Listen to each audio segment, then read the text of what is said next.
So with the sequel to the original 1980 Flash Gordon movie in the offing, it's time to talk about some facts you definitely didn't know about the original film, unless you looked them up. First off, many of us know the film in its current form, don't we? We know it well. But things could have been very different.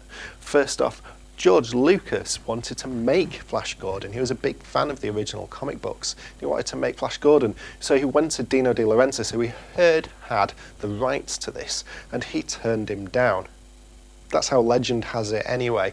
And a dejected George Lucas went away and tried to lean on what he did best, and well, he kind of made a small art house film called Star Wars. And you know what? He might have fared just a little bit better than the makers of Flash Gordon. Well, that's because when they did eventually make the Flash Gordon film, and it was released in 1980, it didn't do particularly well.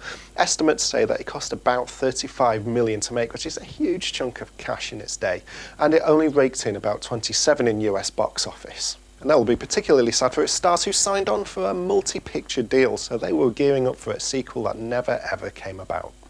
One star who was spared this sadness was a certain guy called Arnold Schwarzenegger, who applied for the lead role. He was turned down because of his strong Austrian accent, which they thought got in the way.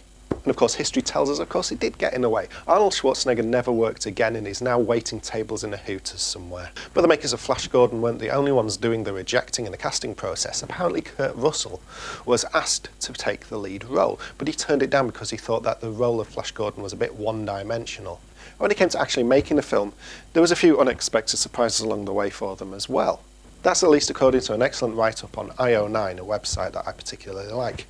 What happened was the crew started laughing at all the dailies that were being shown. Although everyone was playing it straight in the movie, it turns out they were making something that was a bit of a comedy.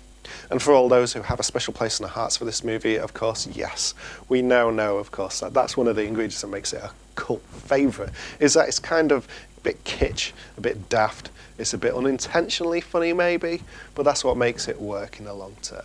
That said, it's probably not the best circumstances to find all this out, eh? The star of the movie, Sam Jones, who plays Flash Gordon, actually had a lot of his lines dubbed, to the point where it's a bit of a mystery actually as to which of his lines are his and which are an impersonator that was hired afterwards. Yeah, that's right, flying in the face of conventional fare, his lines were dubbed over afterwards by an impersonator. Whereas normally this is done a lot, it's called re-looping, and it's where the actors go into the studio and record their lines. We don't hear a lot about it because obviously it destroys a lot of the illusion, but you can normally spot it if you look really carefully. So how did it work out that an impersonator was doing Sam Jones's lines? Well, it's one of two things. Apparently, according to some rumours, it's because Sam Jones had a fallout with the studio over pay and refused to re-loop his lines. Others, however, say it was part of the course, that actually they had some people on standby when they were making the film and they just did it because it was just there and it was easy to do. Regardless of the fact that we can't tell to this day who's saying which lines, whether it's Sam Jones or an impersonator, is either a massive thumbs up to the production values or it's a damning indictment of Sam Jones's acting skills. I'm really not sure which it is.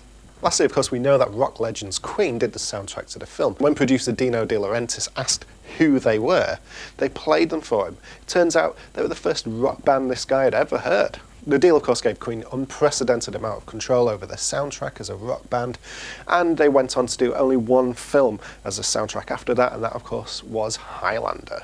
Thanks for watching Film Waffle. I hope you enjoyed this video. If you did, please give it the old thumbs up, as well as subscribe to keep up with all the latest movie news and trends as they happen.